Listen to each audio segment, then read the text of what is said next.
مبارک فرمایي کم سړی ته چې الله لوریانې ورکړي لوریانې او دا سړی د دوو یا د دریو لوریانو صحیح پرورش وکړي صحیح پرورش مبارک فرمایي د هغې صحیح خدمت وکړي صحیح پرورش وکړي وعدې کړي دغه سړی به په قیامت کې زما سره مبارک فرمایي په جنت کې به ما سره داسې ملګري دا دوه ګوتې داسې ونیولې چې څنګه دا دوه ګوتې یو ځای دي د الله محبوب مبارک فرمایي دکه امتي چې درې لوریانې وله خدای ورکړي او دی د اسلام احکام صحیح طریقې سره ورته وښیي او د اسلام د احکامو پابند یې وګرځوي او دغه لوریانې رالویې شي بیا واده کړي د الله محبوب فرمایي دغه امتي به په جنت کې ما سره داسې ملګري وي سبحان الله وایي دا وړه خبره نه ده نن سبا خو چې د چا په کور کې لور پیدا شي لکه د زمانې جاهلیت د دور خلکو غوندې دا تندې وران کی دا شکل وچوڼي داسې مولدو موږ ته دا مسلې ډېرې راځي د طلاقو خلک د تپوس کې فتوی غواړي د مدرسې ته د جامعې ته افتا ته دلته موږ ته دا مسلې ډېرې راځي داسې بدبخته موږ ولیدو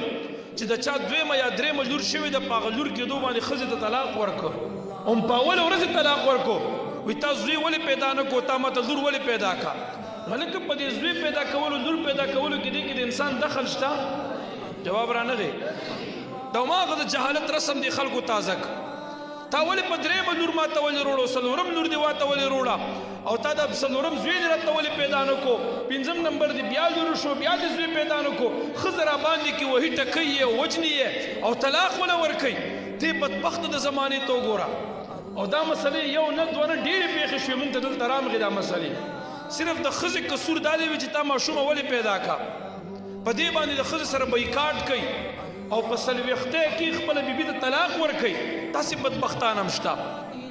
غرض د خبرې مې دا دی لور خو ګوره بهترین نعمت دی زمونږ اوس داسې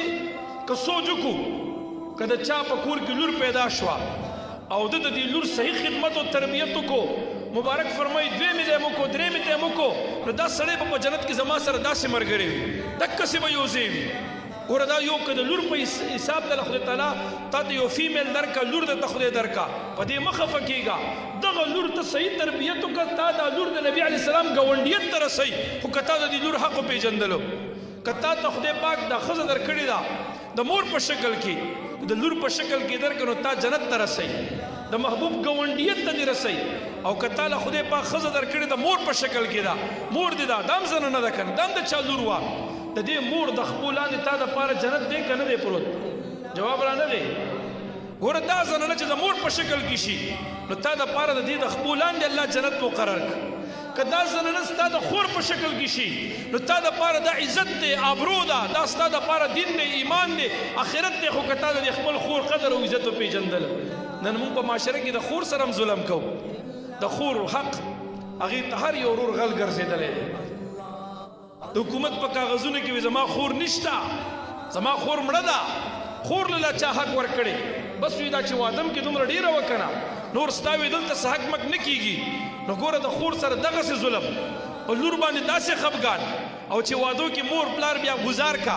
یو ورور ته وي دا ستا دی او بل ته وي دا به ته سنبالې او بل ته وي ته به سنبالې عجیب انصاف دی زمونږه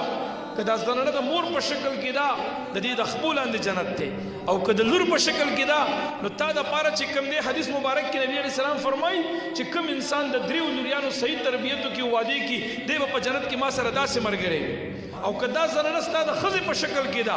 د الله محبوب مبارک فرمایي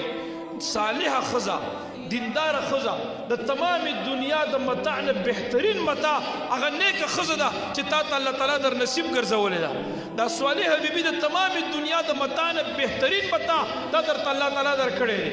چې ښځې په شکل کې راشي د تمام دنیا نه بهترین متاع د دې نه بله نشته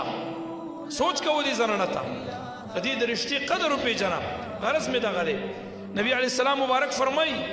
چې کوم انسان ته الله دوه یا درې لوریانې ورکړي او دې د دې صحیح تربیت وکړي او د دې خیال وساتي احکام د خدای ورته وښیي مبارک دا ګوتې داسې پورته کې وی فرمایل وایي دغه امتي به په جنت کې زما سره داسې یو ځای وي لکه څنګه چې دا دوه ګوتې یو ځای دي یا الله موږ ته د هغې مبارک ملګرتیا دغسې را نصیب وګرځولې کا